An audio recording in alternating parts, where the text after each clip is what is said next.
السلام علیکم۔ آج منگل ہے، جنوری کی 27 تاریخ۔ میں ہوں خالد حمید، خبروں کے ایک بلیٹن کے ساتھ۔ پاکستان اور دنیا بھر میں شدید موسمی حالات کی خبروں سے آج کے بلیٹن کا آغاز کرتے ہیں۔ امریکہ میں شدید برفانی طوفان نے معمولات زندگی کو مفلوج کر کے رکھ دیا ہے۔ مختلف حادثات کے نتیجے میں 30 افراد جان کی بازی ہار گئے ہیں۔ Washington, new York, Texas, Oklahoma, new Jersey سمیت درجنوں ریاستوں میں سرد ہواؤں کے ساتھ شدید برفباری اور بارش کا سلسلہ جاری ہے۔ خراب موسم کے باعث ملک بھر میں 19,000 سے زائد پروازیں منسوخ، جبکہ واشنگٹن میں وفاقی دفاتر بند کر دیے گئے ہیں۔ آرکنسا سے نیو انگلینڈ تک 1 فٹ سے زائد برف پڑ چکی ہے۔ سڑکیں اور تعلیمی ادارے بند ہیں۔ پٹسبرگ کے شمالی علاقوں میں 20 انچ تک برف باری ریکارڈ کی گئی اور درجہ حرارت -31 ڈگری سینٹی گریڈ تک گر گیا۔ نیو یارک سٹی میں 8 افراد کی لاشیں کھلے مقامات سے ملی ہیں۔ بارش اور برفانی طوفان کے باعث 10 لاکھ سے زائد افراد بجلی سے محروم ہیں، جبکہ 44 ریاستوں میں شدید سردی کی وارننگ اور 24 ریاستوں میں ایمرجنسی نافذ کر دی گئی ہے۔ محکمہ موسمیات نے مزید شدید سردی اور ایک اور ممکنہ برفانی طوفان کی پیشگوئی بھی کی ہے۔ کینیڈا میں بھی شدید برفانی طوفان کے باعث نظام زندگی درہم برہم ہو گیا۔ صوبے انٹاریو کے بڑے حصے میں 1 فٹ سے زائد اور بعض علاقوں میں 22 انچ تک برفباری ریکارڈ کی گئی۔ ٹورانٹو کے پیئرسن انٹرنیشنل ایئرپورٹ پر 18 انچ برف پڑنے کے باعث 900 پروازیں منسوخ کر دی گئیں۔ متاثرہ علاقوں میں اسکول اور بس سروسز بند، جبکہ 10,000 سے زائد صارفین بجلی سے محروم ہو گئے ہیں۔ برطانیہ کو رواں سال ایک کے بعد ایک طوفان کا سامنا ہے۔ میڈیا رپورٹس کے مطابق آج طوفان چندرا برطانیہ سے ٹکرائے گا، جو تیز ہواؤں اور شدید بارش کا سبب بنے گا۔ شمالی آئرلینڈ، جنوبی اور جنوبی مشرقی انگلینڈ اور ویلز میں نقصان کا خدشہ ظاہر کیا گیا ہے۔ طوفان کے باعث 27 علاقوں میں برفباری کی وارننگ جاری کر دی گئی ہے۔ پاکستان میں بھی مغربی ہواؤں کے طاقتور سسٹم کے باعث سردی کی شدت میں اضافہ ہو گیا ہے۔ بلوچستان کے مختلف علاقوں میں برفباری سے رابطہ سڑکیں بند ہو گئی ہیں، جبکہ پاک افغان سرحدی علاقوں میں اہم شاہراہیں برف سے ڈھک گئی ہیں۔ قلات میں 3 انچ تک برف پڑ چکی ہے اور قومی شاہراہوں سے برف ہٹانے کا کام جاری ہے۔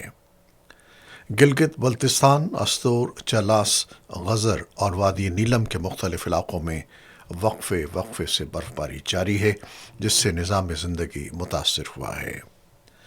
ہزارہ اور مالاکنڈ ڈویژن میں کمرات اور گلیات کی تمام شاہراہیں بند کر دی گئی ہیں۔ محکمہ سیاحت نے سیاحوں کو غیر ضروری سفر سے گریز اور سنو چین کے استعمال کی ہدایت کی ہے۔ کراچی میں آئندہ 24 گھنٹوں کے دوران موسم خشک اور سرد رہنے کا امکان ہے۔ محکمہ موسمیات کے مطابق کم سے کم درجہ حرارت 9 ڈگری جبکہ زیادہ سے زیادہ 23 ڈگری سینٹی گریڈ تک رہنے کا امکان ہے۔ سندھ کے سیاحتی مقام گورکھ ہل اسٹیشن پر 13 سال بعد برف باری ریکارڈ کی گئی ہے، جس کے بعد درجہ حرارت -4 ڈگری سینٹی گریڈ تک گر گیا اور پانی کی لائنیں جم گئیں۔ بھارتی ریاست ہماچل پردیش میں شدید برفباری کے باعث 1200 سے زائد سڑکیں بند ہو گئیں۔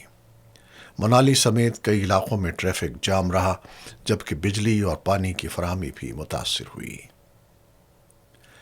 انڈونیشیا کے مغربی صوبے جاوا میں لینڈ سلائیڈنگ کے نتیجے میں 38 افراد جاں بحق ہو گئے ہیں۔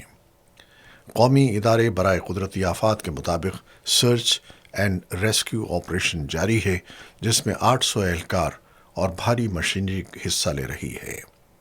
یہ واقعہ 2 روز تک ہونے والی شدید بارش کے باعث پیش آیا، جبکہ 685 افراد بے گھر ہو چکے ہیں۔ اب دوسری خبریں۔ امریکہ کے صدر ڈونلڈ ٹرمپ نے ایک انٹرویو میں کہا ہے کہ امریکہ نے ایران کے قریب ایک بڑا بحری بیڑا تعینات کر دیا ہے، تاہم ان کا دعویٰ ہے کہ تہران کی قیادت کسی معاہدے پر آمادہ ہونا چاہتی ہے۔ دوسری جانب ایرانی وزارت خارجہ نے واضح کیا ہے کہ مشرق وسطی میں U S S Abraham Lincoln طیارہ بردار بحری جہاز کی آمد سے ایرانی قوم کے دفاعی عزم اور تیاری پر کوئی اثر نہیں پڑے گا۔ امریکی میڈیا کے مطابق ٹرمپ انتظامیہ ایران کے ساتھ نئی ڈیل کے لیے 4 بڑی شرائط عائد کرنا چاہتی ہے، جن میں ایران سے افزودہ یورینیم کی مکمل منتقلی، مقامی سطح پر یورینیم افزودگی کی بندش، طویل فاصلے تک مار کرنے والے میزائل پروگرام کی حد بندی اور خطے میں موجود پراکسی گروپس کی معاونت ختم کرنا شامل ہے۔ میڈیا رپورٹس میں یہ بھی دعویٰ کیا گیا ہے کہ امریکہ ایران کی تیل کی برآمدات روکنے کے لیے نیول بلاکیڈ پر غور کر رہا ہے۔ اس سے قبل ایران امریکہ اور اسرائیل کو خبردار کر چکا ہے کہ کسی بھی قسم کے حملے کو مکمل جنگ تصور کیا جائے گا۔ ایرانی وزارت خارجہ کے ترجمان نے اپنے بیان میں کہا ہے کہ ایران کسی بھی فوجی جارحیت کا منہ توڑ جواب دینے کی مکمل صلاحیت رکھتا ہے۔ ایران نے عالمی برادری کو یہ بھی آگاہ کیا ہے کہ امریکہ اور اسرائیل دہشت گردی کی پشت پناہی کر رہے ہیں۔ غیر ملکی خبر رساں ایجنسی کے مطابق ایران کی انسدادی دہشت گردی فورس نے مختلف علاقوں میں کارروائیاں کرتے ہوئے اسرائیلی خفیہ ایجنسی سے منسلک مبینہ فسادی عناصر کی گرفتاری کا دعویٰ کیا ہے۔ ایرانی میڈیا نے ان افراد کی ویڈیوز بھی نشر کی ہیں جنہیں ملک میں بدامنی میں ملوث قرار دیا جا رہا ہے۔ دوسری جانب متحدہ عرب امارات نے اعلان کیا ہے کہ وہ ایران پر کسی بھی ممکنہ حملے کے لیے اپنی زمینی، فضائی یا سمندری حدود استعمال کرنے کی اجازت نہیں دے گا۔ اماراتی وزارت خارجہ کے مطابق یو اے ای نہ صرف اپنی سرزمین بلکہ کسی بھی قسم کی لاجسٹک معاونت بھی فراہم نہیں کرے گا۔ امارات نے موجودہ کشیدگی کے حل کے لیے مذاکرات، کشیدگی میں کمی، بین الاقوامی قوانین کی پاسداری اور ریاستی خود مختاری کے احترام پر زور دیتے ہوئے سفارتی ذرائع کو ترجیح دینے کا اعادہ کیا ہے۔